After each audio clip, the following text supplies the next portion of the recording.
Welcome to Borough Market, one of the biggest and most popular food markets in London. We're here to find out what the best food on offer is here, from the viral sensations you've seen all over TikTok to the smaller hidden gems that deserve some more fame. Though not everything was good, so this video will hopefully help you know what to avoid as well. Starting off with maybe the most popular and probably the best thing we had today, it's the Black Pig. We got the best one sandwich, a decadent sandwich with tender slow-cooked shredded pork, fennel and apple slaw, truffle honey parmesan mayo, Italian chili dressing, and a boatload of parmesan cheese. The queue was long but moved quickly thanks to the 10 plus people working in a sandwich making conveyor belt, with the star of the show being the big cauldron filled with shredded pork. The sandwich looks impressive and tasted just as good. The bread was fresh, pork was tender, and the tangy and slightly spicy dressing was great with the parmesan. Then you get a small crunch from the coleslaw, making it possibly the best sandwich I've ever had in London. Though I do wish we added crackling for 50p extra just to add that extra crunch. At £13 it's quite expensive, but it is a huge sandwich, so I feel like it's worth the money. Therefore I'm going to give it a 9.5 out of 10. Next up is Humble Crumble, another wildly popular place who specialise in the classic British crumble dessert. Their most popular dish is the classic apple crumble, but we decided to be a bit more adventurous and got the rhubarb crumble with warm custard and a marshmallow on top. First off, the presentation is great, and I can see why this place is so popular on Instagram, and they somehow make the marshmallow look like a rose. They also blowtorched it right in front of me, but sadly I was too slow to catch that on film.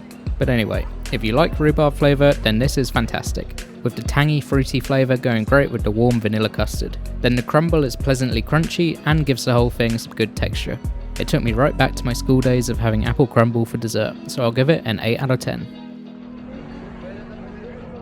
After wandering about for a bit and fighting our way through the massive crowds, we ended up at this Thai store and bought some tropical fruit. Expensive for sure, but there's not many places in London you can find things like sour tops and custard apples.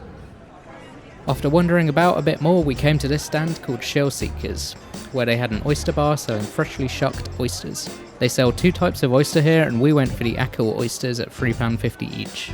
These oysters apparently come from Ireland and looked great, but despite being freshly shucked, they didn't really taste fresh at all, and had an overly fishy taste, which quality oysters don't tend to have. So because of that, I'll just give them a disappointing 5 out of 10. There is another oyster bar at Borough Market called Wright Brothers, so maybe give that one a visit instead. We then saw another cool Indian street food stall called Gujarati Rasoi, and despite it looking like nobody was visiting this stand, their giant onion bhajis piqued our curiosity.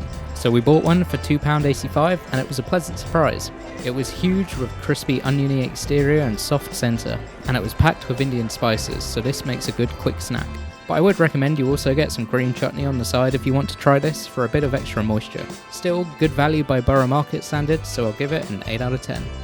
And last but not least, we saw a Japanese stall called Oroshi, and the beef heart skewers on their special menus caught our interest. But I'll just cut straight to the chase. Whilst their regular menu looks pretty good actually, these beef heart skewers were terrible.